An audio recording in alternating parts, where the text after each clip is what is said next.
Adolfo native for high Alpha 1GH as an first time ban so ending no book wine so na wa subscriber mine say be news be no she be a notification from so na be shafin so memory visual be share more down for so any bit for me can some to thing.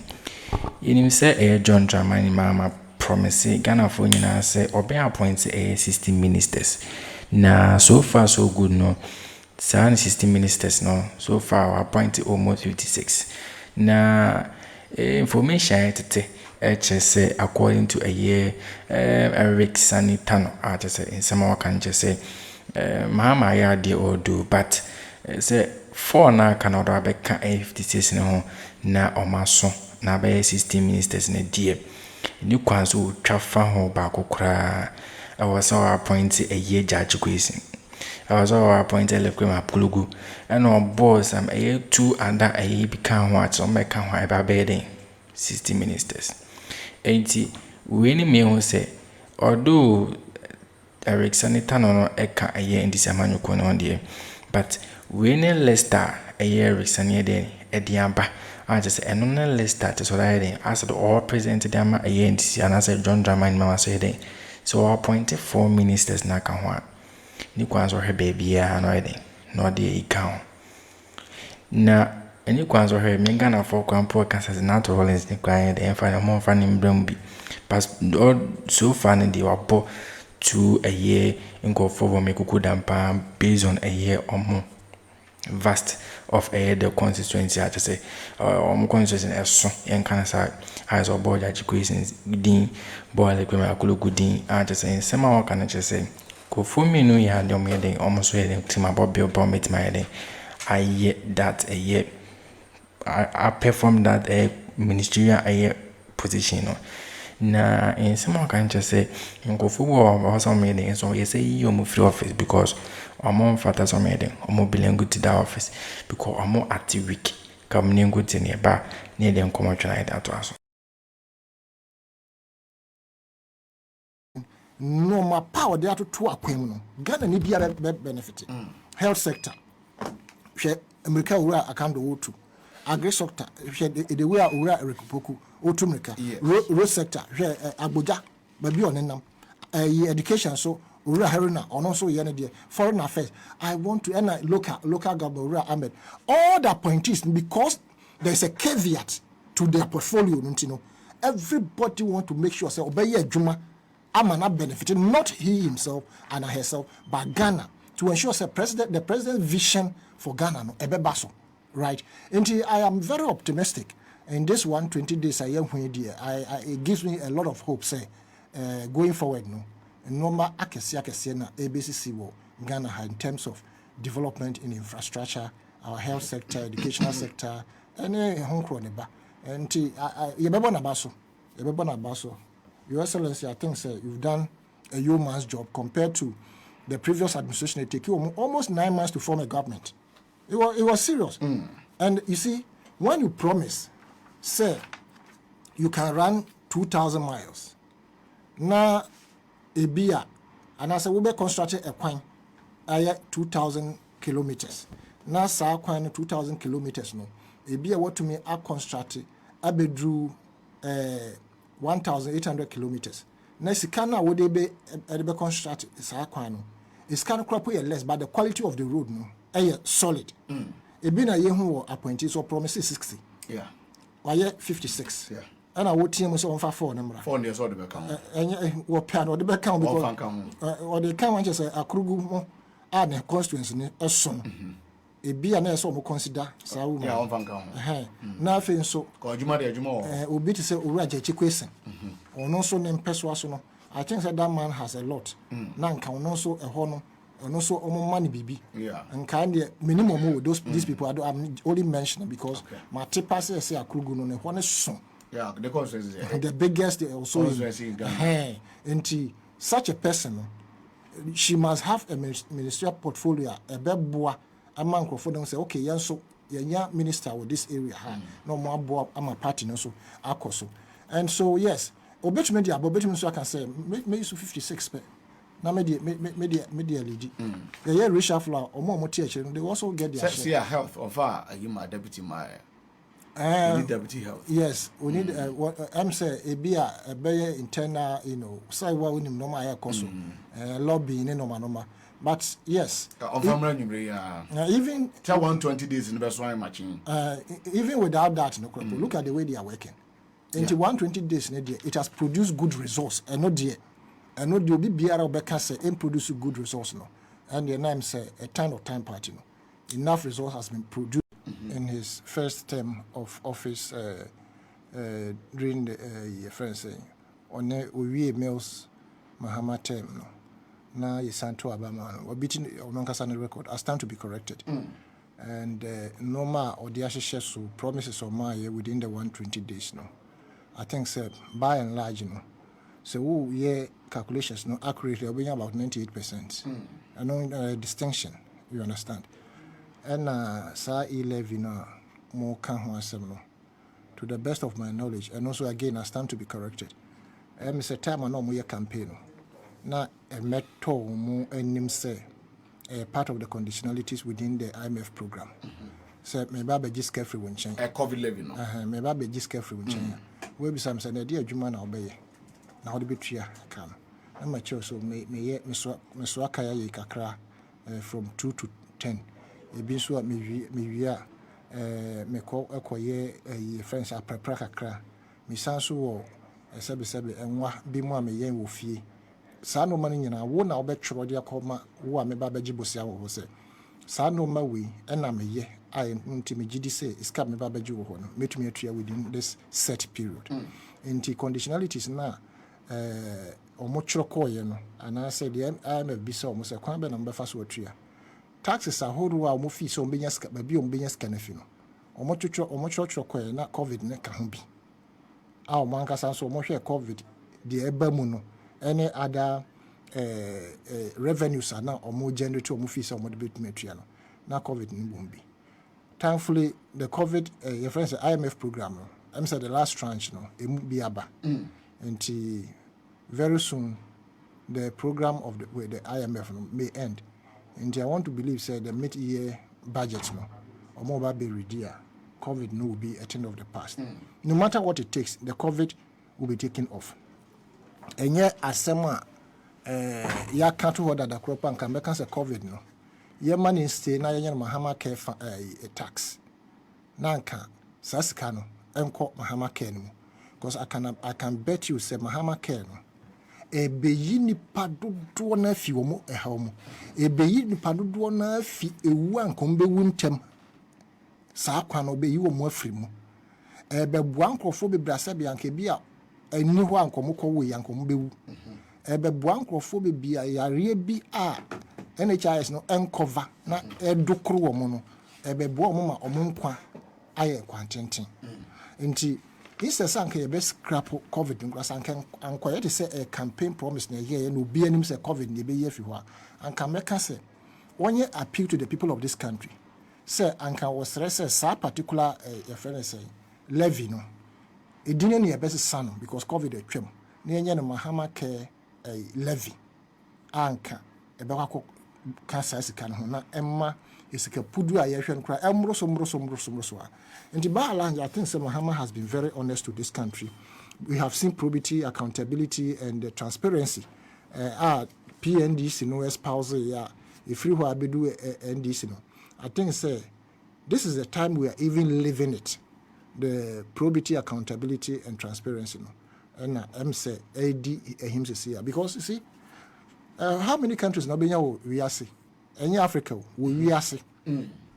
Attorney General, obesore no abe brief the stakeholders say. Asem we are meditating time ye, and asem we are beto manum. Biase na madu biase na madu. Hardly. Emra sha Attorney General Slomra Mesa. And I have not witnessed any African country or yes sir at this material moment. Neither have I witnessed it anywhere in the world. It's a big plus for Ghana in terms of our democracy. This the attention now office sabi NDC na woso. The baby ano enye papa and emfa ho. Otherwise, Ura Mahama has shown true leadership since he came. And of course, this is the best time for him. He has every, your friend is saying, opportunity to reset this country as he has promised now. If he is not able to reset the country, not just a be economically, but say want to me reset every facet of our economic endeavors, a be hard power. As we speak, if you look at the fiscal discipline, experiences is here. It tells you clearly, say, government whose eyes is on the ball is ruling this country.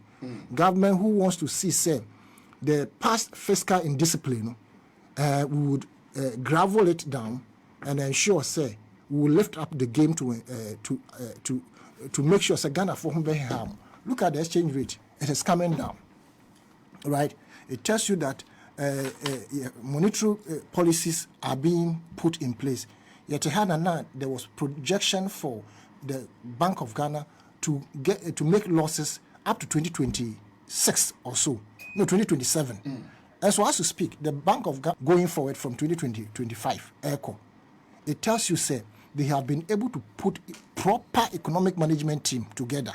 They've been able to ensure, say, there's, fiscal discipline, monetary discipline, ebema abano and omano ejran and so. Gold board will play a big role. And Kesi to Nandamono. Of course, you say aban that dano boka be bregu DDP ni hwano manoma ene ye international data no omo amamo boninti omuntumi entria na sa kani nyina egu hwa ye ntria ye. To be very honest with you, say sha say enne ye tria sa kan mu nyina exchange rate na be so. But knowing this government for who they are, somebody who is not an economist as president, who was a vice president and supervised over the big miners, no, and also ebe rekis iska into the system to ensure say omano ebe yan to papa efra. And to say one of the gold mines, Dama or something, stand to be correct, also on renewal contract. I started a church on some crackoma a foreign mo say Mahama percent bia Ghana will be a country to want to come and live in. Now, I cannot wait and sit here now in the next 2-3 years. No, Yabeka Chemso, Burkina Faso, Ghana, in terms of economics, or more progress in development, infrastructure. But the speed at which Burkina is going, no, say, I normally a president like John Dramani Mahama. Now, one spearheading Norma. The economic situation of this country are better. Now you need the needed infrastructure for the country to take off again. Burkina Faso be trying. She machines are who pa be more Ghana. October, November. Echo Burkina. Most of them for construction, any value addition. For farms, planters, plowers, sprinklers, need be BRB. The be say back tipper trucks, graders, excavators, and you see, the state is in charge of the road construction in Burkina Faso as we speak, because almost say the locals now, individuals near the man, almost okay. They don't want to give it to foreigners. Until the state is in control. Now, what should the thickness of the asphalt now compared to Ghana? Ayama kwa brand contract. Say we are Ghana ni yama no contract. Now, of course, Samia to Aguso in Suto Yana. These are some of the corruption. About way I want to believe so. But check it now. Going forward, for us to rate this government par excellence. Medase. Okay. Medase. Yanko. Yanko commercial break, mra. Yanko commercial break. One or the other ministries be a face, be a minister, be a face. So far, the money mono. We jump picking. It's early days yet to even assess all of them because budgetary allocation. No, so can't share that ministries was another day. But yeah, 120 days. Okay. Mame fa konya we so na menchia watiefo nyina. Omojoso. 120 days. Yeah. Eye omampeni John Dramani Mahama. Adio ka say within 120 days obey. Yeah. And you will be wo honso a wanka batwaye. Yeah. Enti menim say yemfam free di oka so obeye. Okay. Omampeni John Dramani Mahama kachire Ghana for say within 120 days. Ono Omampeni John Dramani Mahama no beye niema ABCD. Enti asemo di kan and say within the first 120 days, you know. Obebo modia say obe apow ne ministers. Cabinet ministers also within 14 days. And Boache Obi Beka say we through your day. Me share effects of promise, you know. We through your day. Or appointed ministers 14 days and also me Ghana near family home. Yes, for home. Ibin sida ewo Ghana bakosemu. Now Mampeni John Dramani Mahama Miehunu say within 14 days, you can appoint cabinet ministers. Now cabinet ministers the no more. See cabinet ministers are or minor constitution actually who constitute the cabinet and what cabinet cabinet any map a direction of government so person ya the any cabinet approve and not me illegal. It is only Mampeni na say on form in a cabinet you bet me appoint you as minister but bet me akwatena wa wuntimi nyahwe. It is washa abibia se yeto abawia afina edi kan no ayana bosome na me fare se ka this 120 days o kambo mu aye 4 months 4 months 4 months no enka o kambo mu a ka obehu say aban ntimi nya bibia na ye blame the previous government. Entika by now kasidi kosoro. Kasidi na kosoro ye beka so abanda da no eniema omo hyehye to ho eno ne da so ewo effect. Because yabo minister di imponi minister na akọ ministry ho a or the proposal me person ye ABCD a age cabinet gitum cabinet nso ne constitute. What did the mention say? Enti eno a o mampani timi ye ne ntentem no eno niam yenya the good governance effect na yenya le sabri enti obi a wanyi anani afiri ewo man ni mu no ebehu no say ade a esi wo man mu no ebi nsi da yato abawie within 14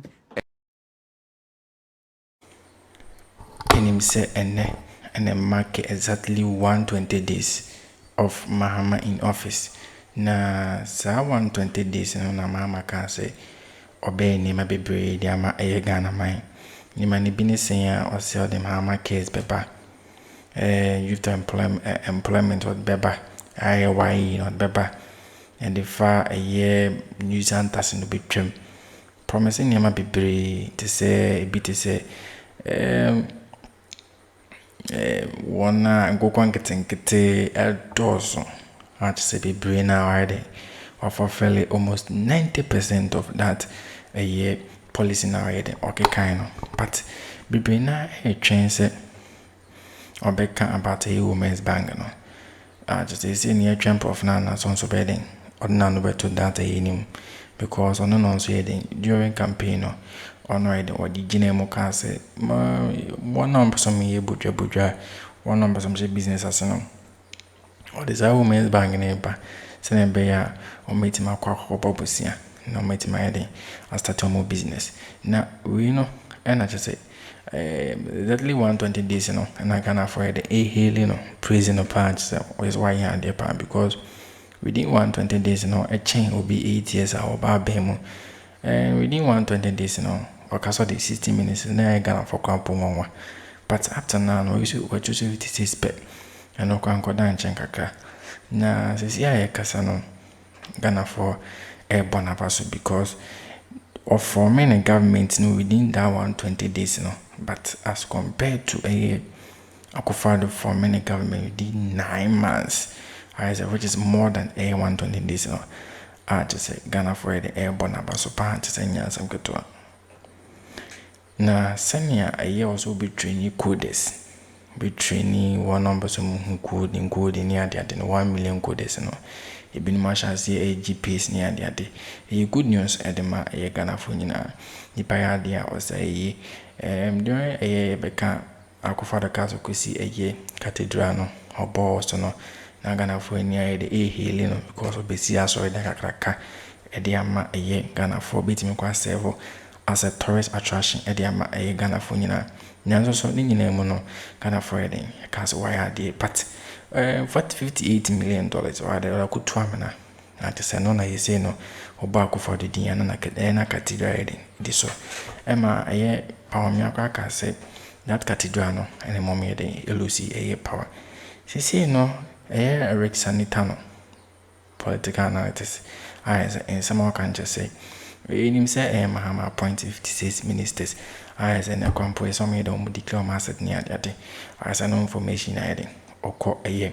Social media so we that information now right now no me say akabe for na no company no Ghana for can say e be on for na head and count home na en ba no 60 pepe as I say no and na aye ya wasanita no e ka say obe appointee nipa 4 aka ho a ni kwazo tware bokra bobo bodin J.Quayson bobo aye Elikplim Akrugu ni ade I just ain't check no mo so yede ya appointee omo ni ade ntu so we question say bia ayampa say bia John Dramani ma ba appointee J.Quayson ni ade and because omo na what top wa ni top you need that information or that information e bia when that information every the presidency nti enim that information into a questionable say President John Dramani Mama appointee appointee J.Quayson and Elikplim Akrugu any other two nkophobia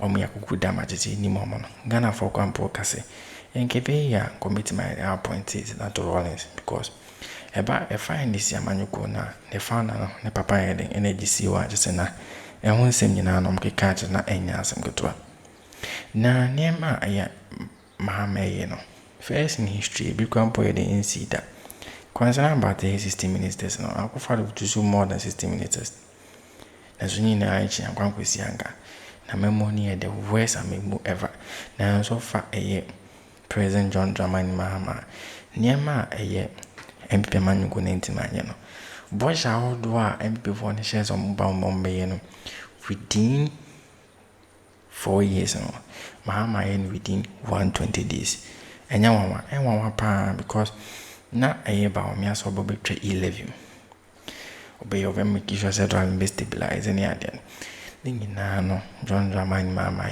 ene $1 and then I'm 13 Ghana cedis I just say ni December just enya asengoto ebe ma me for na go find him if you can so no almost enya chefa woma and so ye good news bad ma Ghana for just enya asengoto mama kika say with my heading achi adwen our comment section bit me so share more down for so enye bi ahwe I have one Akroma